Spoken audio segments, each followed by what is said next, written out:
Welcome back. So let's continue with the next chapter.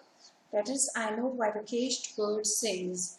Now, see, we have completed Odysseus and I have actually discussed the question and answers with you.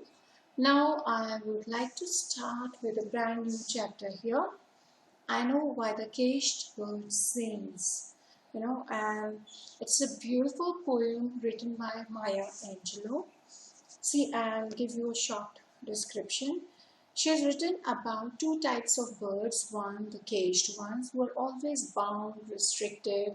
You must have seen that they have no freedom. They cannot move around. You know, their feet are tied, their wings are clipped, and they have to live their life in a cage. There's no freedom, there's no life, they cannot fly, and it's all that they are bound, right?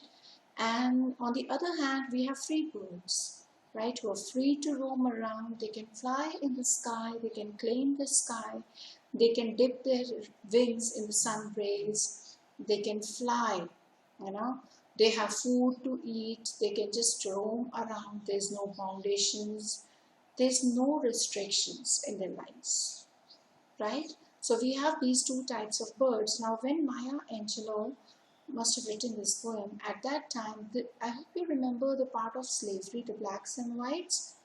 This is somewhat connected to that as well. Now, caged birds, according to Maya Angelou, are the slaves, the blacks. They had no freedom to roam around, they were bound, they were slaves. However, the free bird refers to the whites who were free, who had all the opportunities, no restrictions and no foundations. So somewhere it connects to that part as well.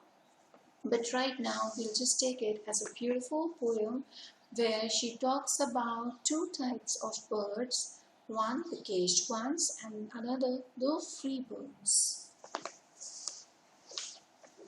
I want you all to open page number 105, right? 105. The topic is, I know why the caged bird sings.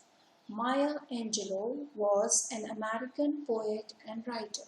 So Maya Angelou was an American poet and writer. She was born on 4th April 1928 in St. Louis, Missouri. So that is where she was born, and she was black, and she was the daughter of a slave, right? She was born in a house where her parents were slaves. She won the Pulitzer for her volume of poetry, Just Give Me a Drink of Water Before I Die. This poem is an extract taken from that volume. So this poem, the short poem, is just an extract taken from his book. From her book on the poems, right? Let's read it. I'll read it and I'll explain it. The free bird leaps. Leaps means jumps. So the free bird jumps on the back of the wind and floats downstream till the current ends. So this free bird, they have the freedom to fly in the sky, right? They can actually fly on the back of the wind, right? With the help of the wind, and floats downstream. They can float, down towards it, and then till the current ends, till that place where the current ends, and dips his wings in the orange sun rays and dares to claim the sky.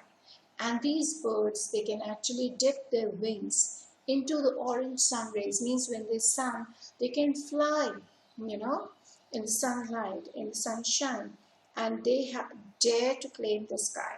Means they have the right to claim that they own the sky. But a bird that stalks. Now, but means here we're talking about another bird. So there's a comparison here. First one was the free bird, who was free to roam around, fly the whole sky, even fly with the sunshine and everything. But the second part is here, these birds are in the cage. Let's see what happens to them. But a bird that stalks means walks, down his narrow cage, can seldom see through his bars of rage. So a bird which is bound in a cage, it can hardly walk. There is no enough space, and it walks in that bound, in that cage, in that narrow cage, and then she can hardly see through the bars of the rage. The bars of the, not the rage here rage means anger. So she can hardly see because of the bars of the cage. His wings are clipped and his feet are tied, so he opens his throat to sing. Now, why this bird is actually clipped? Her wings are clipped and her feet are tied. Now, this bird is in a bound condition. Therefore, there's only one way to express her pain and agony, that is to open her throat to sing. So, this caged bird can only sing and express her pain and suffering. Let's move to the third stanza, The caged bird sings with fearful trill. So when the bird sings, there is fear in her voice of the things unknown but longed for still. So this caged bird is actually singing for the unknown things and for the things that he still longs for, wishes for. And the tune is heard on the distant hill, for the caged bird sings of freedom, and her sound, the sound of the caged bird, can be heard on the distant hill, at distant places. Why? Because she is or he is singing for the freedom. The free bird thinks of another breeze. Now let's come back to the free bird. It thinks of another breeze. Of course, the free bird can fly in the sky. It can actually change the, breezes as well. And trade wings soft through the sighing tree. It can actually change winds. Trade winds means change winds through the sighing trees. And the fat worms waiting on a dawn bright lawn, and there are fat worms on the ground, on the lawn. They're waiting for these birds, and these birds they can actually go down and eat those worms. And he names the sky his own, and these free birds, they can name that, okay, this is my sky, I'm a free bird. But a caged bird, but what is wrong with the caged bird? It stands on the grave of dreams. That bird is standing on the grave of her dreams. Like he cannot move out. He's bound there and therefore is standing on the grave of his dreams. His shadow shouts on a nightmare's scream.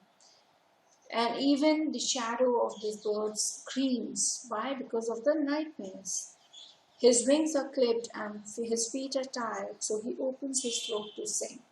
So it is repeated again. What? That his wings are clipped and his feet are tied. Therefore he opens his throat to sing. The caged bird sings with a fearful trill, right? Of things unknown but longed for still. So this caged bird, it is singing in a fearful voice. The voice is actually fearful and is thinking about the unknown things, but long for still, and those things that he is still wishing for. And his tune is heard on the distant hill. The sound of the caged bird can actually be heard at distant, faraway places. For the caged bird sings of the freedom. Why? Because this caged bird is singing for the freedom. Okay, now this is the poem here. This is a short poem here. We've completed the poem. Please understand one thing. Just read it. Go through it. If you have any doubts, do let me know. Right? And I think so, I have another video as well on the same poem. Right? You will have the same poem in your classes 9th and 10th as well. So I've already made a video. And I'll do one thing, I'll share this video plus another video so that you'll have a deep idea about this poem and something related to your class as well. Okay, so just do one thing, just read this poem and that's it. Right now, for this moment, just read it. Okay, we'll continue with the rest in the next video. Thank you.